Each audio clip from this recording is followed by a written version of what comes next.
ಅದರಿಂದ light lunch arrange ಮಾಡ್ತೀವಿ ಅಂತೇಳಿ ಹೇಳಿದರು ಅಂತೇಳಿ ರಮೇಶ್ ಗೌಡರು ನನಗೆ ಮತ್ತೆ ಫೋನ್ ಮಾಡಿದ್ರು. ನಾನು ಊಟ ಮಾಡಿದ್ದಿಲ್ಲ, ಹಾಗೆ ಬಂದೆ, ನಿಮ್ಮ ಜೊತೆ ಊಟ ಮಾಡೋಣ. ನೀವು ಯಾರು ಈ ಲಘು ಉಪಹಾರವನ್ನು ಸ್ವೀಕಾರ ಮಾಡಿದ್ರೋ ನನಗೆ ಗೊತ್ತಿಲ್ಲ. ನಿಮ್ಗೆ ಯಾರಿಗಾದರೂ ಲಘು ಉಪಹಾರ ದೊರೆಯದೇ ಇದ್ದರೆ ನಾನು ಕ್ಷಮೆ ಕೇಳ್ತೇನೆ. ದಯಮಾಡಿ ಅನ್ಯತಾ ಭಾವನೆ ಮಾಡಬೇಡಿ. ದೃಷ್ಟಿ ಮಾಧ್ಯಮಗಾಗಲಿ ಅಚ್ಚು ಮಾಧ್ಯಮದ ಸ್ನೇಹಿತರಿಗಾಗಲಿ ಲಘು ಉಪಹಾರ ದೊರೆಯದೇ ಇದ್ದರೆ ನಾನು ಅದನ್ನು ವ್ಯವಸ್ಥೆ ಮಾಡಲಿಕ್ಕೆ ಮತ್ತೆ ಯೋಚನೆ ಮಾಡ್ತೀನಿ. ದಯಮಾಡಿ ಕ್ಷಮಿಸಬೇಕು. ನಾನು ಇವತ್ತು ನಿಮ್ಮನ್ನು ಭೇಟಿ ಮಾಡ್ತಕ್ಕಂಥದ್ದು ನಾಳೆ ಬಹುಶಃ ಇವತ್ತು ತಾರೀಕು 15 ಇರ್ಬೋದು, 16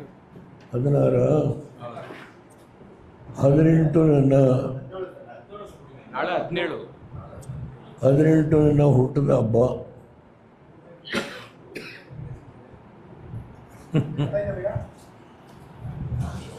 93 ನಗ್ತಾ ಇದ್ದೇನೆ ನಿಮ್ಮ ಜೊತೆ.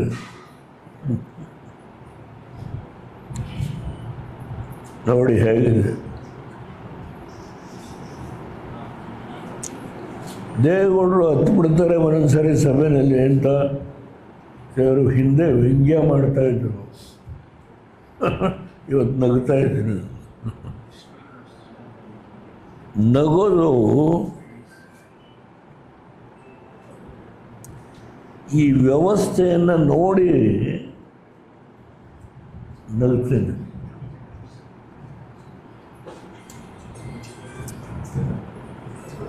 ನನ್ನ ಸ್ನೇಹಿತ ಸಿದ್ದರಾಮಯ್ಯ, ನನ್ನ ಕೊಲೆಗೂ ಒಟ್ಟಿಗೆ ನಾವು ಕೆಲಸ ಮಾಡಿದವರು. ನಾನು ಲಘುವಾಗಿ ಮಾತನಾಡಲ್ಲ.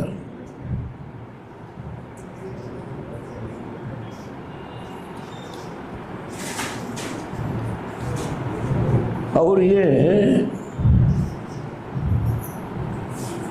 ನುಂಗಲಾರದ ತುತ್ತು ಇವತ್ತು.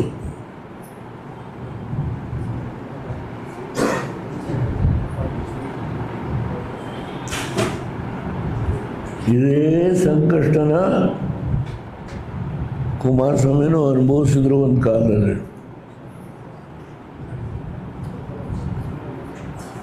ಈಗ ಕುಮಾರಸ್ವಾಮಿಯವರು ಕೇಂದ್ರದ ಮಂತ್ರಿ ಆಗಿದ್ದಾರೆ. ಇಂಗ್ಲೀಷ್ ಪತ್ರಿಕೆಗಳು ಕೂಡಪ್ಪ,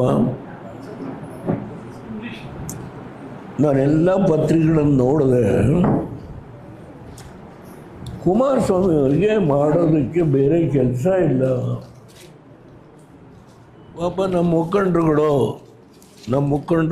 ಮುಖಂಡರುಗಳು ಅಂತ ಹೇಳೋದಿಲ್ಲ, ಅವ್ರಿಗೆ ಮಾಡೋದಕ್ಕೆ ಕೆಲಸ ಇಲ್ಲ. ಯಾವಾಗಲೂ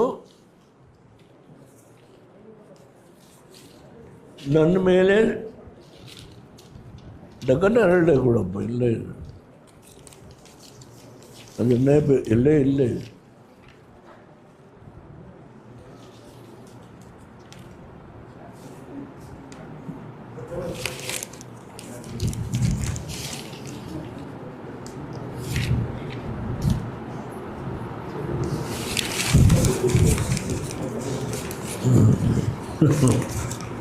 ಕುಮಾರಸ್ವಾಮಿ ಅವ್ರಿಗೆ ಈ ಪೇಟಿಗಿತ್ತು.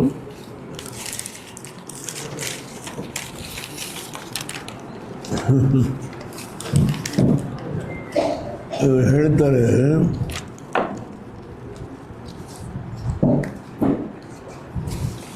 ನಿನ್ನ ಸ್ಪೆಕ್ಸ್ ಕೊಡು, ಸ್ಪೆಕ್ಸ್ ಕೊಟ್ಟು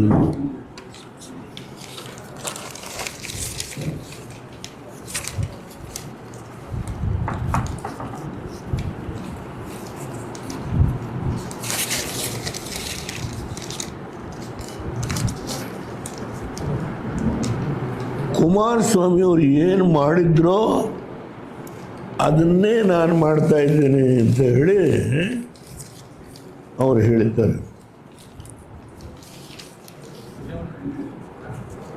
ಅದನ್ನು ಓದಬೇಕಾದಿಲ್ಲ, ತಗೋ, ಎಲ್ಲ ಪೇಪರ್ಸಲ್ಲಿದೆ.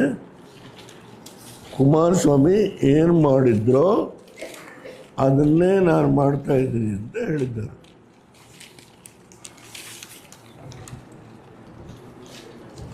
Shivakumar takes a dig at HDK for criticizing Bidadi township project.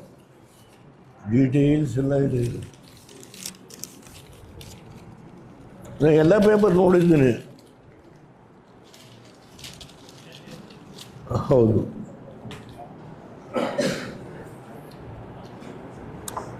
ಸಾವಿರದ 1994ರಲ್ಲಿ ನಾನು ರಾಮನಗರದಲ್ಲಿ ಗೆದ್ದು ಈ ರಾಜ್ಯದ ಮುಖ್ಯಮಂತ್ರಿ ಆದೆ.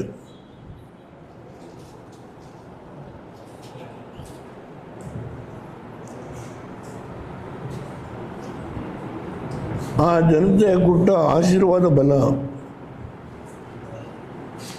ಈ ದೇಶದ ಪ್ರಧಾನಮಂತ್ರಿನೂ ಆದೆ.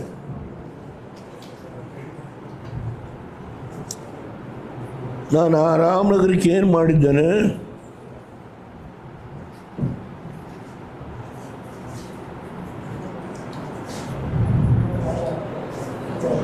ಇಂಡಸ್ಟ್ರಿ, ಮತ್ತೊಂದು ನೀರಾವರಿ, ಈವನ್ ಶುಗರ್ ಫ್ಯಾಕ್ಟ್ರಿ, ಬೆಂಗಳೂರು ಏನು ನೀರು ಕೊಡ್ತೇವೋ ಕುಡಿಯುವ ನೀರನ್ನ, ಅದು ರಾಮನಗರ, ಸಾತ್ನೂರು, ಚನ್ನಪಟ್ಟಣ, ಈ ಎಲ್ಲ ಟೌನ್ಗಳಿಗೆ ಕುಡಿಯುವ ನೀರು. ತಿಮ್ಮೇಗೌಡ ಅಂತ ಹೇಳಿ ಒಬ್ಬ ಶುಗರ್ ಫ್ಯಾಕ್ಟ್ರಿ, ನನಗೆ ಜ್ಞಾಪಕ ಇದೆಯಪ್ಪ, ಇದೆಲ್ಲ ಮಾಡಿದೆ ನಾನು. ಅನೇಕ ಸೇತುವೆಗಳು, ರಸ್ತೆಗಳು, ಅವೆಲ್ಲ ಪ್ರಶ್ನೆ ಬೇಡ. ಈಗ ಬಹಳ ಮುಖ್ಯವಾಗಿ ನನ್ನ ಮುಂದೆ ಇರ್ತಕ್ಕಂಥ ಸಮಸ್ಯೆ, ಕುಮಾರಸ್ವಾಮಿ ಬೆಂಗಳೂರು ಅತ್ಯಂತ ಹೆಚ್ಚು ವಾಹನಗಳ ದಟ್ಟಣೆ, ಜನಸಂಖ್ಯೆಯ ದಟ್ಟಣೆ, ಇದನ್ನು ಸ್ವಲ್ಪ ಸಡಿಲಗೊಳಿಸಬೇಕು ಅಂತೇಳಿ 5 ಟೌನ್ಶಿಪ್ ಮಾಡಬೇಕು ಅಂತ ತೀರ್ಮಾನ ಮಾಡಿದ್ರು. 5 ಕೊಡಪ್ಪ, ಕೊಡು, ನನ್ನ ಕೈ ಕೊಟ್ಬಿಡು.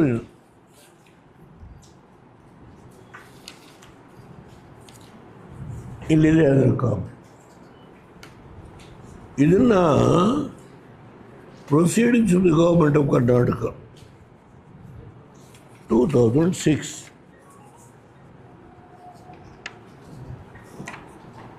ಇಲ್ಲಿದೆ.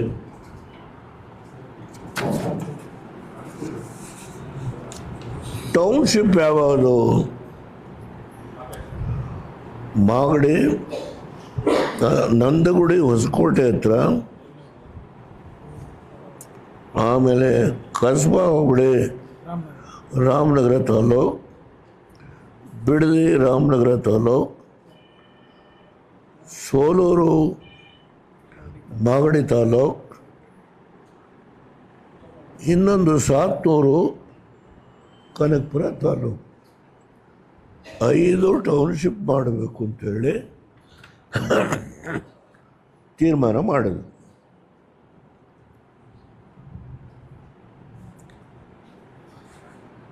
ಅದಕ್ಕೆ ಒಂದು ಕಂಪನಿಯವರು 400 ಕೋಟಿ ಡಿಪಾಸಿಟು ಮಾಡಿದ್ರು. ರಾಮನಗರಕ್ಕೆ, ಬಿಗಡದಿಗೆ ವಿಶೇಷವಾಗಿ ಒಂದು ಪ್ರಾಜೆಕ್ಟನ್ನು ಅವ್ರ ಪ್ರಪೋಸಲ್ ಕೊಟ್ಟು 400 ಕೋಟಿ ಹಣ ಕೂಡ ಅವರು ಡಿಪಾಸಿಟ್ ಮಾಡಿದರು. ಇವರು ಭೂಮಿನ ಅಕ್ವೈರ್ ಮಾಡೋದಕ್ಕೆ ನೋಟಿಫಿಕೇಶನ್ ಮಾಡಲಿಲ್ಲ, ಸರ್ಕಾರದ ಒಂದು ನಿರ್ಣಯ ಮಾಡಿದರು. ಆಗ ಸತ್ಯ ಸಂಶೋಧನೆಯ ಒಂದು ಸಮಿತಿ ಕಾಂಗ್ರೆಸ್ನವ್ರದ್ದು, ಈ ಭೂಮಿಯೆಲ್ಲ ಕುಮಾರಸ್ವಾಮಿ ಹೊಡೆಯೋಕೆ ಹೊರಟಿದ್ದಾನೆ ಅಂತೇಳಿ ಸತ್ಯ ಸಂಶೋಧನೆಯ ಸಮಿತಿ ಎಲ್ಲ ಕಡೆ ಹೋದರು. ರೈತರನ್ನ ಎತ್ತುಗಡೆ ಕಟ್ಟಿದರು. ಇನ್ನು ನಿಮ್ಮ ಭೂಮಿಯೆಲ್ಲ ಅಕ್ವೈರ್ ಮಾಡ್ಕೊಂಡು ಮುಳುಗಿಸ್ತಾರೆ, ಇವನಿಗೆ ನೀವು ಓಟ್ ಕೊಟ್ರಿ ಅಂತ ಹೇಳಿ ಎತ್ತುಗಡೆ ಕಟ್ಟಿದರು.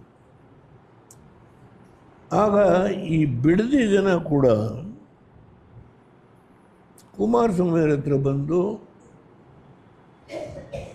ನಾವು ಇದರಿಂದ ಬದುಕ್ತಾ ಇದ್ದೀವಿ, ನೀವು ನಮಗೆ ತೊಂದರೆ ಮಾಡ್ತಾ ಇದ್ದೀರಿ, ನಿಮ್ಮ ಅಪ್ಪನ ಗೆಲ್ಲಿಸ್ಕೊಟ್ವಿ, ನಿಮ್ಮನ್ನು ಗೆಲ್ಲಿಸಿದ್ದೀವಿ, ನೀವು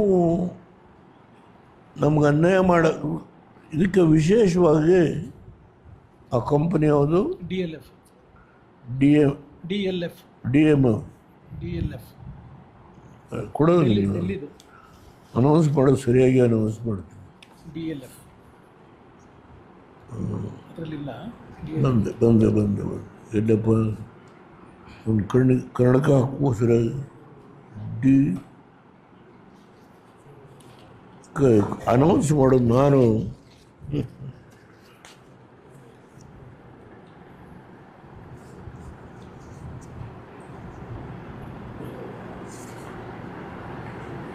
ಸಚಿವ ಸಂಪುಟದ ಬಂದು ಇಲ್ಲಿಯ ಕಂಪನೀಸ್ DLF ಅಂತ DM ಕೊಡುವುದು DLF ಡೆಲ್ಲಿ ಬೇಡ. ಆ ಕಂಪನಿ 400 ಕೋಟಿ ಕೂಡ ಡಿಪಾಸಿಟ್ ಮಾಡಿದ್ರು. ಈ 4 ಟೌನ್ಶಿಪ್ಪಲ್ಲಿ ಬಿಡದಿಗೆ ಕುಮಾರಸ್ವಾಮಿಯವರು ಆ ಕಂಪನಿಗೆ 400 ಕೋಟಿ ರೂಪಾಯಿ ಅವರು ಇನ್ವೆಸ್ಟ್ ಮಾಡಿ ಅವರು ಒಂದು ಪ್ರಾಜೆಕ್ಟ್ ರಿಪೋರ್ಟ್ನ ಸಬ್ಮಿಟ್ ಮಾಡ್ತಾರೆ. ಅದು ದೊಡ್ಡ ಪ್ರಮಾಣದ ಪ್ರಾಜೆಕ್ಟ್ ರಿಪೋರ್ಟು, ಸುಮಾರು ಒಂದು ಟೌನ್ಶಿಪ್ನೇ ಮಾಡಬೇಕು ಅಂತೇಳಿ ಮಾಡ್ತಾರೆ. ಜನ ಎಲ್ಲ ತುಂಬ ಅವರ ನೋವನ್ನು ಹೇಳ್ಕೊಂಡು, ದಯಮಾಡಿ ನಾವು ರೇಷ್ಮೆ ಬೆಳೀತಾ ಇದ್ವಿ, ಕಬ್ಬು ಬೆಳೀತಾ ಇದ್ವಿ, ಹೈನುಗಾರಿಕೆ ಆಗ್ತಾಯಿದೆ, ನಾವು ಬದುಕ್ತಾ ಇದ್ದೀವಿ, ನಮಗೆ ನೋವು ಮಾಡಬೇಡಿ ಅಂತ ಹೇಳಿ ನಿಮ್ಮ ತಂದೆಯವ್ರಿಗೆ ಓಟ್ ಕೊಟ್ವಿ, ನಿಮಗೆ ಓಟ್ ಕೊಟ್ವಿ. ಅಲ್ಲಿಗೆ ಕುಮಾರಸ್ವಾಮಿಯವರು ಗೆಜೆಟ್ ನೋಟಿಫಿಕೇಷನ್ ಮಾಡಿ ಆ ಭೂಮಿನ ತಗೊಳ್ಳೋದನ್ನು ಕೈ ಬಿಡ್ತಾರೆ ಎಲ್ಲ ಕಡೆ. 5 ಟೌನ್ಶಿಪ್ಗಳದ್ದು ಕೈ ಬಿಡ್ತಾರೆ. ಇದು ಕೇವಲ ಬಿಡದಿ ಅಂತ ಅಲ್ಲ, 5 ಟೌನ್ಶಿಪ್ದು ಕೈ ಬಿಡ್ತಾರೆ. ಸರಿ ತಾನೇ? ಈಗ ಪಾಪ ಹೊಸ ಯೋಜನೆಗಳು, ಬೆಂಗಳೂರಿನ ಜವಾಬ್ದಾರಿ, ನೀರಾವರಿ ಜವಾಬ್ದಾರಿ, ಒಂದು ರಾಷ್ಟ್ರೀಯ ಪಕ್ಷದ ಅಧ್ಯಕ್ಷ ಸ್ಥಾನದ ಜವಾಬ್ದಾರಿ, ಇದೆಲ್ಲ ಹೊತ್ತಿರ್ತಕ್ಕಂಥ ಸಂದರ್ಭದಲ್ಲಿ ಆಮೇಲೆ ಈಗ ಮುಖ್ಯಮಂತ್ರಿ ಆಗಬೇಕು ಅನ್ನೋದು ಅದೇನೋ ಒಡಂಬಡಿಕೆ ಆಗಿದೆ ಅಂತೇಳಿ ಬೆಳಗಿಂದ ಸಾಯಂಕಾಲದವರೆಗೂ ಅದು ನಿಮ್ಗಳ ಮುಂದೆ ಒಂದು ಮನೋರಂಜನೆ ಕಾರ್ಯಕ್ರಮ ನಾವು ನೋಡ್ತಾ ಇರ್ತೇವೆ. ಅದು ಒಂದು ಕಡೆ. ಇಲ್ಲಿ ಇವರು ಈ ಜನ ಏನಿದ್ದಾರೆ ಅವರು ಕಣ್ಣೀರಿನಲ್ಲಿ ಕೈ ತೊಳಿತಾ ಇದ್ದಾರೆ. ಇವತ್ತು ಹೋಗಿ ನೋಡಬೇಕಲ್ಲಿ ಹೈನುಗಾರಿಕೆ ಒಂದು ಪರ್ ಡೇ ಎಷ್ಟು ಹಾಲು ಉತ್ಪಾದನೆ ಮಾಡ್ತಾ ಇದ್ದಾರೆ? ತಿಂಗಳಿಗೆ 50,000 ಲೀಟ್ರು ಪರ್ ಡೇ. 50,000 ಲೀಟ್ರ್ ಹಾಲನ್ನು ಈ ಒಂದು ಪ್ರದೇಶದಲ್ಲಿ ಪರ್ ಡೇ 50,000 ಲೀಟ್ರ್ ಹಾಲು.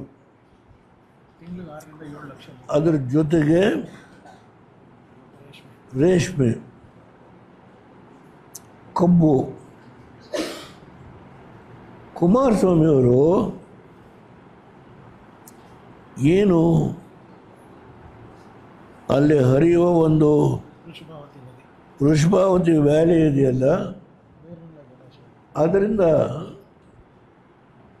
ಈ ಎಲ್ಲ ಹಳ್ಳಿಗಳಿಗೆ ನೀರು ಕೊಡ್ತಕ್ಕಂಥದ್ದಕ್ಕೆ 2,000 ಕೋಟಿ, 250 ಕೋಟಿ 250 ಕೋಟಿ. ಆ ಕಾಲದಲ್ಲಿ 2006-07 ಪ್ರತಿ ಹಳ್ಳಿಗೆ ನೀರು ಕೊಟ್ಟಿದ್ದಾರೆ. ಈ ಗ್ರಾಮಗಳಿಗೆ ಆನಂದವಾಗಿ ಬೆಳೀತಾ ಇದ್ದಾರೆ. ಇದನ್ನು ಅಕ್ವೈರ್ ಮಾಡಬೇಕು ಅನ್ನೋದು ನಮ್ಮ ಈ ರಾಷ್ಟ್ರದ ರಾಜಕೀಯ ಪಕ್ಷದ ಘನ ಅಧ್ಯಕ್ಷರು, ಬೆಂಗಳೂರಿನ ಅಭಿವೃದ್ಧಿಯ ಜವಾಬ್ದಾರಿ, ನೀರಾವರಿ ಜವಾಬ್ದಾರಿ ಹೊತ್ತಿರೋ ವ್ಯಕ್ತಿ. ಅದಕ್ಕೆ ಹಣ ಹೇಗೆ ಕೂಡಿಸ್ತೀವಿ ಅದೆಲ್ಲ ಹೇಳಿದ್ದಾರೆ. ಅದರ ಬಗ್ಗೆ ನಾನು ಈಗ ವಿವರ ಹೇಳಕ್ಕೆ ಹೋಗಲ್ಲ. ಈ ರಾಜ್ಯದಲ್ಲಿ ನಾನು ಗೊತ್ತಿಲ್ಲ ನನಗೆ ಈ ಬಿಡದಿ ಜಮೀನಿಗೆ ಸಂಬಂಧಪಟ್ಟಂತೆ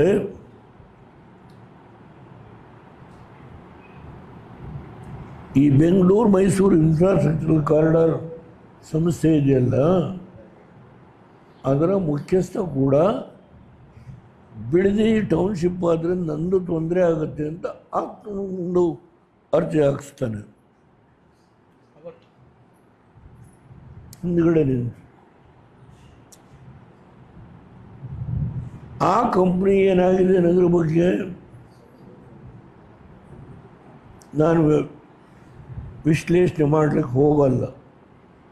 ಹೈಕೋರ್ಟಲ್ಲಿ ಒಂದು ಜಡ್ಜ್ಮೆಂಟ್ ಕೊಟ್ಟಿದ್ದಾರೆ.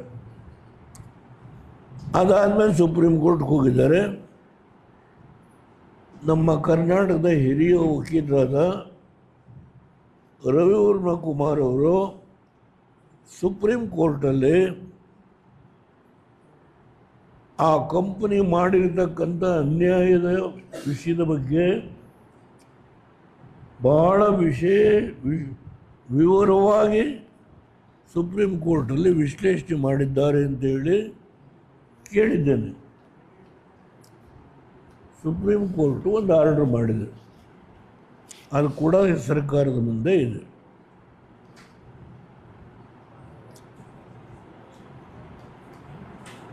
ಅದರ ಬಗ್ಗೆ ಕೂಡ ಕ್ರಮ ತಗೊಳ್ಳೋದಕ್ಕೆ ಮುಖ್ಯಮಂತ್ರಿಗಳಿಗೆ ನಾನು ಕಾಗದ ಬರೆದಿದ್ದೆ. ಅವ್ರಿಗೆ ಈ ಬೆಂಗಳೂರಿನ 5 ಭಾಗಗಳಾಗಿ ಮಾಡಿದ್ದಾರಲ್ಲ, GBA 5 ಕಾರ್ಪೊರೇಷನ್, ಅದು ರಾಮನಗರನೂ ಒಂದು ಕಾರ್ಪೊರೇಷನ್ ಇರಬೇಕೇನು. ಅದೆಲ್ಲ ಹೊಣೆಗಾರಿಕೆ ನಮ್ಮ ರಾಷ್ಟ್ರೀಯ ಪಕ್ಷದ ಅಧ್ಯಕ್ಷರು, ಬೆಂಗಳೂರು ಡೆವಲಪ್ಮೆಂಟ್ ಅಥಾರಿಟಿ ಅಧ್ಯಕ್ಷರು, BDA ಎಲ್ಲ ಅವ್ರದ್ದೇ.